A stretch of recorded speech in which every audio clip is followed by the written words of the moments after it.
বাড়িতে আসলে মা বলবে এটা খাও ওইটা খাও, একটার পর একটা সামনে দিতে থাকে, তখন খেতে খেতে অবস্থা একেবারে কাহিল হয়ে যায়। হ্যালো ভিউয়ার্স, আসসালামু আলাইকুম। সবাই কেমন আছেন?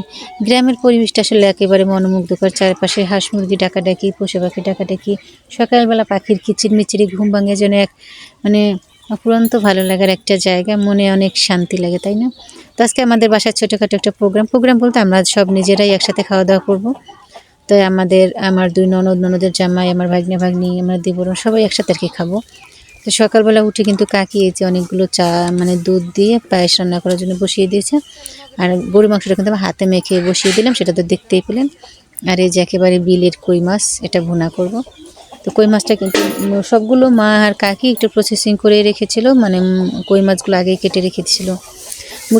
গরুর মাংসটা অবশ্য আব্বা দোকান থেকে যখন নিয়ে আসছে তখন সাইজ করে কেটে নিয়ে আসছে, তাই ওটাকে আর কাটাকাটি কিছু নাই, একেবারে মেখে আমি বসিয়ে দিলাম। তো মাছটাকে কিন্তু একটু ভেজে নিব, তো ভেজে তারপরে ভুনা করব সবার জন্য। সবাই একসাথে অনেক মানুষ, তো অনেকে আবার কাঁচা মাছ খেতে চায় না। এক এক জায়গার মানুষের খাবার দাবার এক এক রকমের স্টাইল, তো তো ভেজে রান্না করলে মোটামুটি সবাই খাবে। এই জন্য একটু হালকা করে ভেজে তারপর কিন্তু ভুনা করব। কাকি বলতেছিলাম, আমি বলছি কাকি ফ্রাই প্যানে দিই, কাকি বলে কিনা এই কড়াইটা দাও, দেখেন একবারে সুন্দর, ফ্রাই প্যানের চেয়েও ভালো উঠাও, একটু লেগে যাবে না। তো সেই অনুযায়ী কড়াইতে সব মাছগুলো আমি ভেজে নিলাম। আর এই যে মাংসগুলো কিন্তু আমি এখন মেখে নেব। এখানে 5 কেজি গরুর মাংস। তো ভাবলাম আর সবসময় বেশি মাংস হলে আমি হাতে মেখেই রান্না করি, কারণ হাতে মেখে বেশি মাংস যদি রান্না করে তখন তার টেস্টটা কিন্তু অন্যরকম আসে। তো এখানে বেশ কিছুটা পেঁয়াজ কুচিটা যে কেটে দিয়েছে আমার বড় যা হয়, এত সুন্দর চিকন চিকন করে কেটেছে, মনে হয় যেন আমি শুধু ধরতেছিলাম, যখন কাটতেছিল তো ভালো লাগতেছিল না। প্রত্যেকটা পেঁয়াজের সাইজ একই রকম। আসলে রান্না শিল্পটা যে যেভাবে ভালোবাসে, যে যেভাবে নেয় সেভাবে কিন্তু তার কাছে ভালো লাগাটার সৃষ্টি হয়। কি বলেন সবাই? ভাবি খুব সুন্দর করে পেঁয়াজ কাটতেছিল, আমার খুব ভালো লাগতেছিল।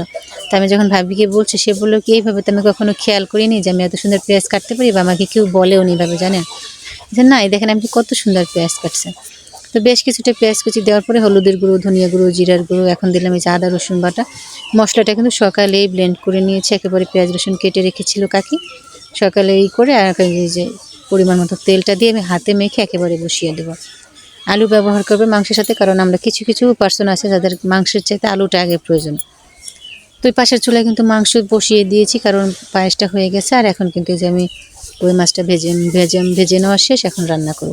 মাটির চুলায় না রান্না করতে বসে একটু কষ্ট হয়, কারণ ইউজ টু না, তো মাটির চুলায় রান্না করা অভ্যস্ত না। বিয়ের পরে তো ঢাকাতে, ওখানে তো আসলে গ্যাসের চুলা, আর বাড়িতে থাকতে তো কখনো কিছু করতাম না। তো এখন বাড়িতে আসলে না মাটির চুলায় রান্না করতে দেখতে ভালো লাগে, কিন্তু বসে থাকতে একটু কষ্ট হয়।